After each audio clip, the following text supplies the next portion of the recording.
నమస్తే, welcome to DD channel. శ్రీకృష్ణుని యొక్క జననం, శ్రీకృష్ణ జన్మాష్టమి ముందుగా శుభాకాంక్షలు.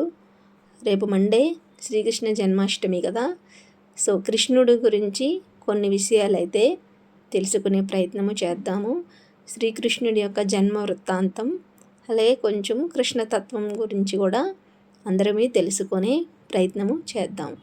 శ్రీకృష్ణుడు అంటేనే ప్రతి మనిషిలోని కూడా ఈర్ష్య, ద్వేషాలు అన్నిటినీ పోగొట్టి ప్రేమతత్వం పెంచే అద్భుత దైవశక్తి. మానవుని మంచి మార్గంలో నడపాలనే ఉద్దేశంతో అవతరించిన శ్రీ విష్ణు అవతారమూర్తి శ్రీకృష్ణుడు. శ్రీకృష్ణుడు జూలై 21, 3228 BC ఆనాటి కాలంలో జన్మించిన దివ్యమూర్తి. కృష్ణుడు రోహిణీ నక్షత్రంలో భాద్రపద హిందూ మాసంలో అర్ధరాత్రి క్షీణిస్తున్న చంద్రుని 8వ రోజున జన్మిస్తాడు. అంటే శ్రీకృష్ణుడు 5255 సంవత్సరాల క్రితం జన్మించాడు. ఆ శ్రావణ మాసం అష్టమి తిథి రోజు బుధవారం నాడు రాత్రి 12 గంటలకు జన్మించారు. శ్రీకృష్ణుని వివిధ ప్రాంతాల్లో వివిధ నామాలతో పూజిస్తారు. మధురలో కన్నయ్యగా, ఒడిస్సాలో జగన్నాథ్గా, మహారాష్ట్రలో విఠల్ మహారాజ్గా, రాజస్థాన్లో శ్రీనాథుడుగా, గుజరాత్లో ద్వారకాధీశుడుగా మరియు రాచోండ్గా, ఉడిపి కర్ణాటకలో శ్రీకృష్ణ మహాదేవ్గా పిలుస్తారు. శ్రీకృష్ణు యొక్క జన్మనిచ్చిన తండ్రి వసుదేవుడు, జన్మనిచ్చిన తల్లి దేవకీమాత, అలాగే పెంచిన తండ్రి నందుడు, పెంచిన తల్లి యశోదామాత, సోదరుడు బలరాముడు, సోదరి సుభద్ర. జన్మస్థలం మధురై. శ్రీకృష్ణుడు జీవితంలో కేవలం 4 మాత్రమే హతమార్చినట్లు సమాచారం అయితే ఉన్నది. వాళ్ళు ఎవరంటే చానుర కుస్తీదారు, కంసుడు మేనమామ, శిశుపాలుడు మరియు దంతవక్త అత్త కొడుకులు. శ్రీకృష్ణుడి జీవితం అంతా కూడా కష్టాలమయంగానే గడిపాడు. తల్లి ఉగ్రవంశమునకు, తండ్రి యాదవ వంశమునకు చెందినవారు. శ్రీకృష్ణుడు దట్టమైన నీలపు రంగు కలిగిన శరీరంతో పుట్టాడు. గోకులమంతా నల్లనయ్య, కన్నయ్య అని పిలిచేవారు. నల్లగా పొట్టిగా ఉన్నాడని, పెంచుకున్నారని శ్రీకృష్ణుని అందరూ ఆటపట్టిస్తూ అవమానిస్తూ ఉండేవారు. తన బాల్యమంతా జీవన్ స్మరణ పోరాటాలతో సాగింది.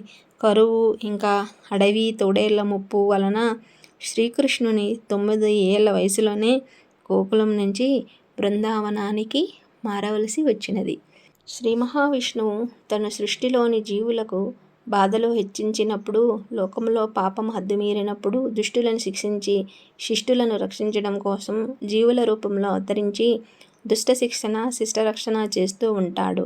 ఈ విధంగా అవతారాలన్నీ లీలావతారం అంటారు. ఇలాంటి లీలావతారాల్లో భాగవతం ప్రకారం భగవంతునికి 22 ఉన్నాయి.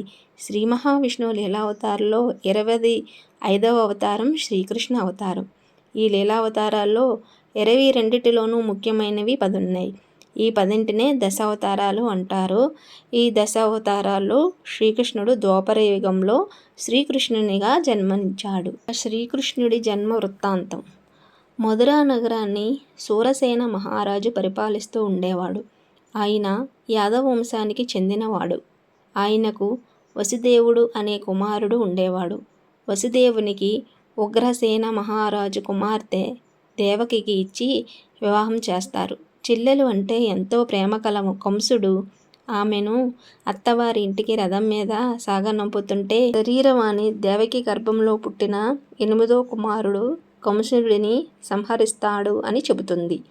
అది విన్న వెంటనే కంసుడు కోపితుడై దేవకి దేవి జుట్టు పట్టుకొని తన కరవాలం తీసుకొని సంహరించబోతాడు. అప్పుడు వసుదేవుడు అడ్డుపడి, కంస, నీకు అత్యంత ప్రియమైన సోదరిని చంపుతావా? ఆమె కాదు కదా నిన్ను సంహరించేది. ఆమె గర్భం నుండి జన్మించిన కుమారుడు కదా నిన్ను సంహరించేది.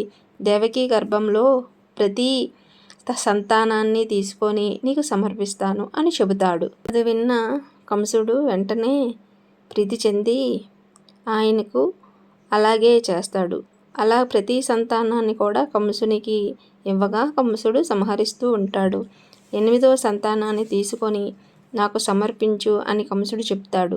వసుదేవుడు ఆనందంతో తన సంతానాన్ని తీసుకొని మధురా నగరం వెళతాడు.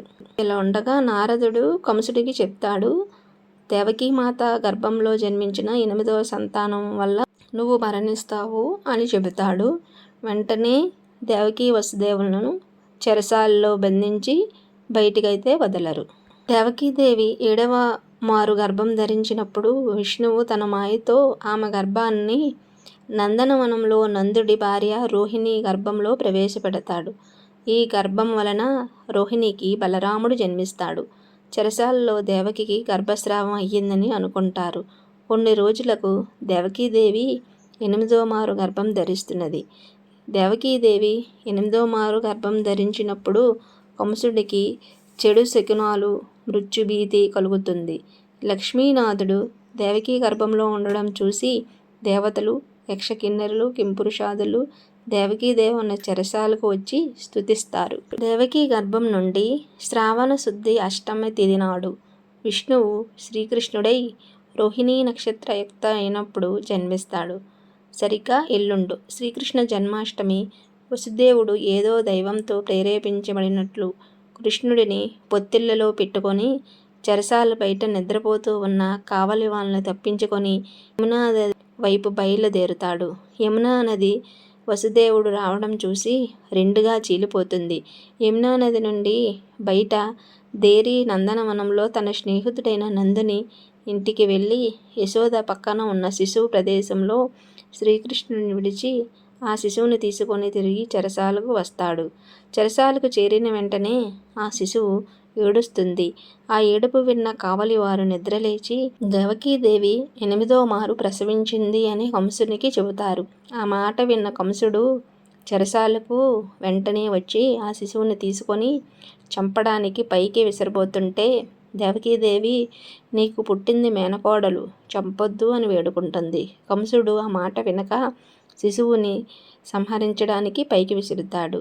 అలా పైకి విసిరబడిన శిశువు 8 చేతులతో శంఖచక్ర గద సారంగాలతో ఆకాశంలోకి లేచిపోయి తాను యోగమాయనని కంసుడిని చంపేవాడు వేరే చోట పెరుగుతున్నాడని చెప్పి మాయమైపోతుంది. దేవకీ వసుదేవుల అష్టమ సంతానంగా కంసుని చెరలో జన్మించిన శ్రీకృష్ణుడు రేపెల్లెలోని యశోదాదేవి ఒడిని చేరి అక్కడే తన బాల్యం అంతా గడిపి అక్కడే పెరిగాడు. ఇది శ్రీకృష్ణుడి యొక్క జన్మ వృత్తాంతం.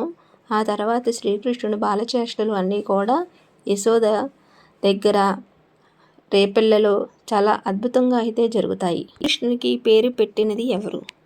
వాళ్ళు ఎవరనగా వసుదేవుడు మరియు దేవకీల మాత గురువు అయిన గర్గముని బిడ్డకు కృష్ణ అని పేరు పెట్టాడు. మరియు వసుదేవునికి పెద్ద బిడ్డకు రాముడు మరియు వసుదేవుని మరొక భార్య రోహిణి అని పేరు పెట్టాడు. ఆ రాముడు పెద్దయ్యాక అతని అపారమైన బలం కారణంగా అతను బలరాముడయ్యాడు. శ్రీకృష్ణుడి గురించి అతి తక్కువ మందికి తెలిసిన 8 ఆసక్తికరమైన విషయాలు. హిందూ మతంలో 3 దేవతలున్నారు అని అంటారు. వారిలో అత్యంత ముఖ్యమైన దేవుల్లో అత్యంత ప్రసిద్ధిగాంచిన దేవుడైన కృష్ణుడు గురించి మనలో అనేక మందికి తెలుసు. అయినప్పటికీ శ్రీకృష్ణుని జీవితం మర్మంతో కూడుకున్నది. ఎంత తెలుసుకున్నా ఇంకా మిగిలే ఉంటుంది. ఇలా మిగిలి ఆయన ఆసక్తిని రేకెత్తిస్తుంది. కథలతో నిండిపోతూ ఉంటుంది ఈ జీవితం. శ్రీకృష్ణుడి గురించి పూర్తి వివరాలు తెలుసుకోవాలని ప్రతి ఒక్కరు అనుకుంటారు, కానీ ఇంకా ఏమీ తెలుసుకోలేదనే ఉంటాం మాయలో. కొందరైతే కృష్ణుడి గురించి తెలుసుకోవడం, విశ్వం గురించి తెలుసుకోవడం ఒకటే అని భావిస్తారు. ఇలా విశ్వమంతా కూడా శ్రీకృష్ణుని గురించే చెప్పబడింది. మహాభారతంలో శ్రీకృష్ణుడు నేనే, అలాగే భవిష్యత్తులో కూడా నేనే, అలాగే రాబోయే కాలంలో నేనే, అంతా నేనే అని ఆయన సృష్టి అయితే సృష్టించారు. నాశనం చేసేది కూడా నేనే అని ఆయనే చెప్తూ ఉంటారు. ఈ విశ్వంలో ప్రతి అణువులోనూ నేనుంటాను, ప్రతి విషయంలోనూ నేను కలలున్న ప్రతి విషయము ఉంటుంది అని గొప్ప శక్తి సంపన్నుడైన శ్రీకృష్ణ పరమాత్మ గురించి తక్కువే తెలుసుకున్నాం, కానీ మనమైతే ఎక్కువేమీ తెలుసుకోలేదు.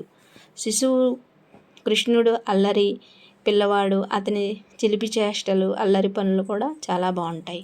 శ్రీకృష్ణుని వివాహం భార్యల గురించి వస్తే, శ్రీకృష్ణుడికి 16,108 భార్యలు ఉన్నారని మనకు తెలుసు. అష్టభార్యలు అని పిలువబడే 8 మంది రాణులు.